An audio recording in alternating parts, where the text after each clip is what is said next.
The BFG, I think I picked this up for the iTunes store. There are no chapter markings for the BFG. So in other words, they get part 1 and it's an hour and 45 minutes, but there's no divisions of where chapters are. But audiobooks on iTunes store are really easy and convenient, and they cost less. The second way that I get audiobooks is I get the CDs, like Brooklyn Bridge here. With Brooklyn Bridge, I've got the CDs of them there. So there's a program I use called Audiobook Builder. It's a $15 shareware program, but it lets me go ahead and, in fact, let me just pull up a book that we've already done. Here is Brooklyn Bridge. Fabulous book that I don't have a copy of, but I have the audiobook of.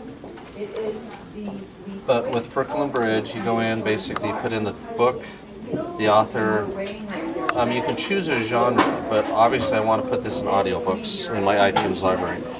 I can grab the artwork right off the internet. Most of the time I'll be importing the CDs. So I throw the CDs in, it brings them up, I say go ahead and import them, it brings them in.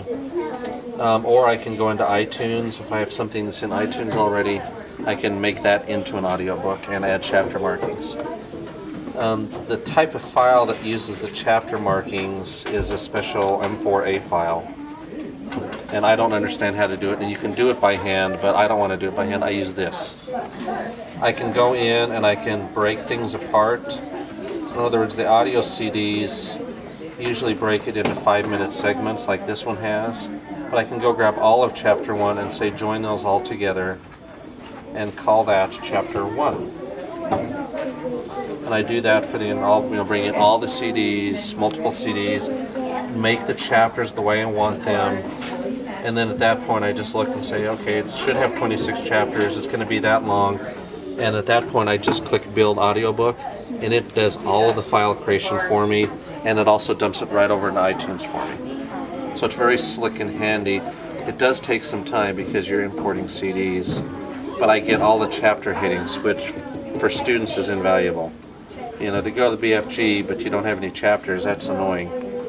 But to be able to go to a different audiobook and to have the chapters or even titles for the chapters makes it really easy for them to navigate where they're at. So there is a website called LibriVox. LibriVox will take audio that's in the public domain, copyright is basically expired, and you can get audio files, but you can also volunteer to read.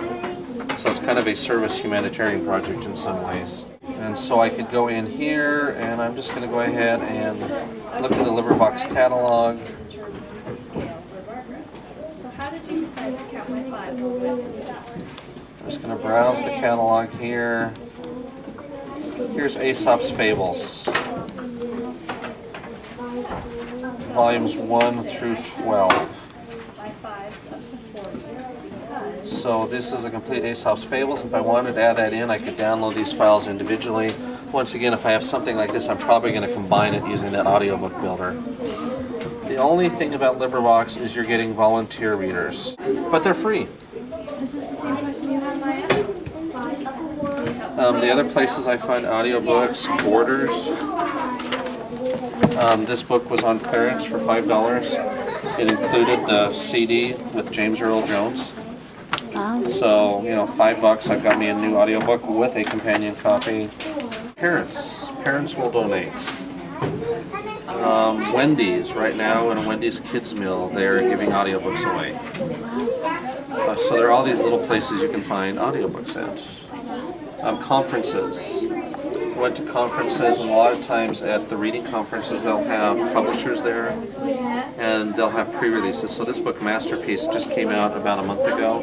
I had it in my hands 4 months ago with the audio version. Publishing companies, last year at the International Reading Association conference, I talked to these folks. Jabberwocky, but they make these classic books with a hear it, read it. So they have made an audiobook and kind of done a junior novelization of this, where they've added that in. So these I've added into the library. They gave these to me when they heard what I was doing. They thought that was kind of cool.